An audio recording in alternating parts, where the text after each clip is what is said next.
प्रोत्साहन के लिए नोट्स बनाने होंगे। Right notes of encouragement.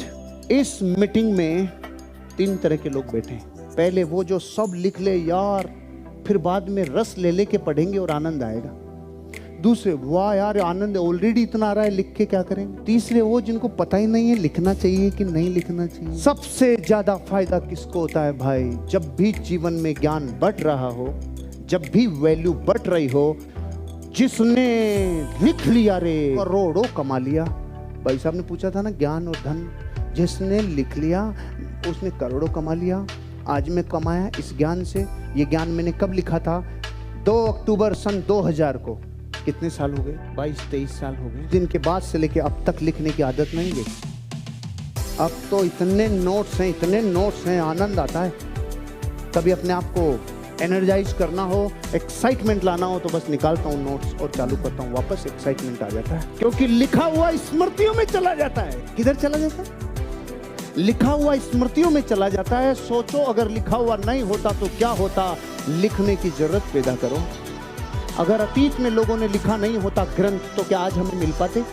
लिखे नहीं होते ताम्रपत्र, तो क्या आज रहस्य पता चल पाते? अरे विज्ञान के सिद्धांत नहीं लिखे होते, तो क्या आज जीवन में हम इतने कामयाब हो पाते? मतलब लिखा नहीं होगा तो बहुत गड़बड़ हो जाएगी। लिखना जरूरी है। जब भी किसी इंसान से आप मिलते हो और एक डायरी और पेन आपके पास रहती है, तो आपको वो पहले ही समझ लेता है ये अलग है। अलो, ये अलग है, ये करोड़ों में से अलग है। क्योंकि हाथ खुले हिलाते हुए तो करोड़ों घूम रहे, लेकिन एक कॉपी पेन, एक डायरी पेन लेकर घूमने वाले बहुत कम है भाई, बहुत कम है। क्यों लिखना चाहिए? हमारी याददाश्त के डीप से डीप कोने में जाके वो स्मृति सेट हो जाती है। क्योंकि जब आप लिखते हो तो दिमाग और हाथ के बीच में कुछ बड़ा होता है। लिखना साधारण घटना नहीं है। आज भी गूगल की जितनी भी मीटिंग्स होती है ना अमेरिका में, जितनी भी मीटिंग्स, उसमें मोबाइल अलाउ नहीं है, उसमें चीजें अलाउ नहीं है, लैपटॉप अलाउ नहीं है। वहां पर हाथ से लिखना है, हाथ से। जो हाथ से नहीं लिखते, दिमाग और हाथ के बीच में कुछ बड़ी घटना नहीं होती, और जो लिखते हैं उनके हो जाती है, स्मृतियों में चला जाता है। डीप, गहरे से याद रखने का एक ही तरीका, डीप लिखो भाई। जितना लिखोगे मार्केट में, एक दिन आपका लिखा हुआ किताब बन जाएगी, एक दिन आपका लिखा हुआ ग्रंथ बन जाएगा, एक दिन आपका लिखा हुआ ऑटोबायोग्राफी बन जाएगी।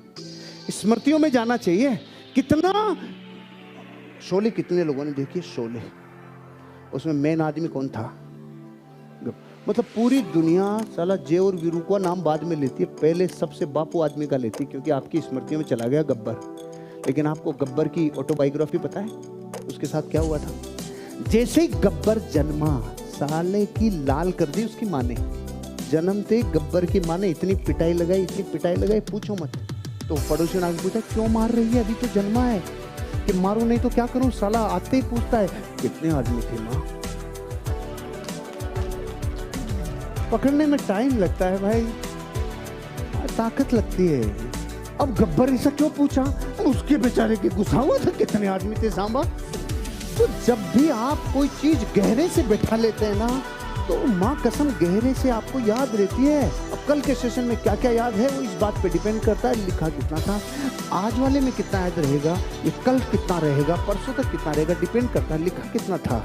लिखना याद रहेगा, आपको लिखना होगा।